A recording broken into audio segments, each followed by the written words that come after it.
मरचू जंगल से लकड़ियां काटकर बाजार में बेचने गया, लेकिन उसे लकड़ियों के अच्छे दाम नहीं मिले। इस पर मरचू ने कहा, अरे भैया, इतने कम पैसे? इन पैसों में तो 2 वक्त का खाना भी नहीं मिलेगा। आप मुझे बहुत ही कम पैसे देते हैं। मैं इतनी मेहनत से लकड़ियां काट कर आता हूँ, लेकिन उनके पैसे मुझे बहुत कम मिलते हैं। भैया, तुम्हारी लकड़ियां होती ही इतनी कमजोर हैं कि मैं इससे ज्यादा पैसे नहीं दे सकता। तुम्हारी लकड़ियों के बस इतने ही पैसे बनते हैं। अरे भैया, कुछ ज्यादा कर दो ना। वो क्या है ना कि इन पैसों का तो कुछ भी नहीं आता। मैं अपनी जिंदगी कैसे गुजारूंगा? भैया, तुम जाकर अच्छी लकड़ियां लाओ, तभी इन लकड़ियों का अच्छा दाम मिल पाएगा, वरना इन लकड़ियों का तो यही दाम है।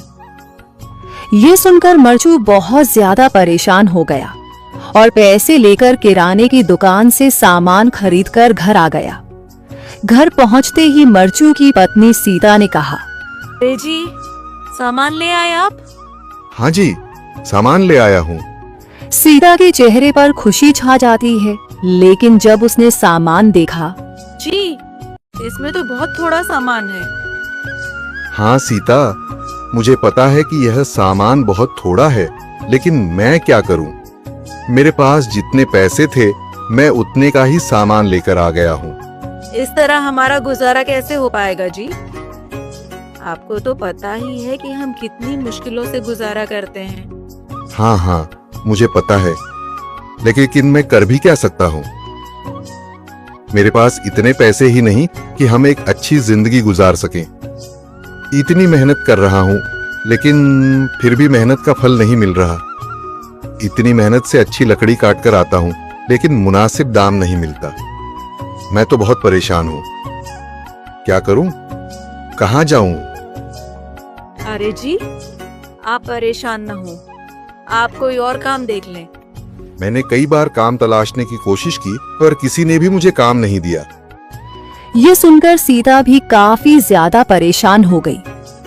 मरचू से सीता की परेशानी नहीं देखी गई। उसने अपनी पत्नी सीता से कहा, मैं फिर से जंगल की ओर जा रहा हूँ। अरे जी, अभी मत जाइए ना, वैसे भी शाम हो रही है।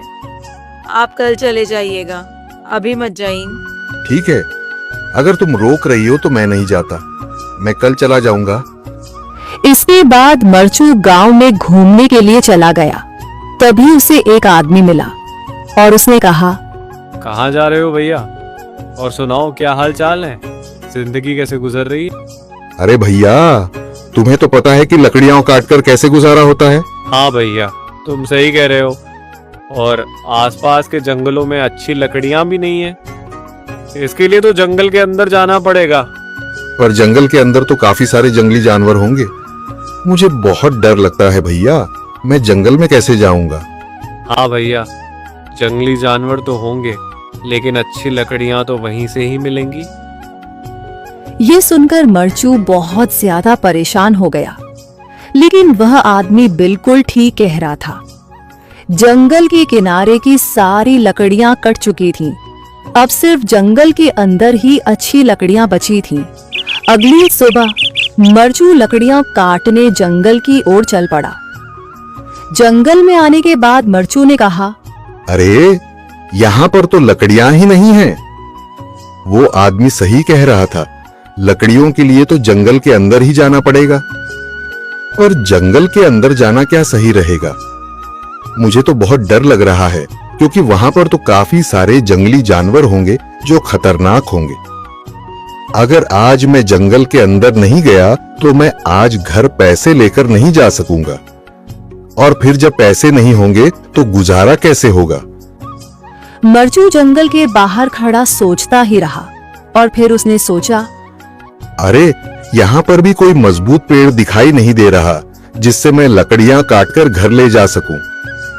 लगता है और अंदर जाना पड़ेगा। यही सोचकर मरचू जंगल के अंदर चला गया। अंदर जाने के बाद उसने इधर उधर पेड़ देखे, पर उसे कोई भी अच्छा पेड़ दिखाई नहीं दिया।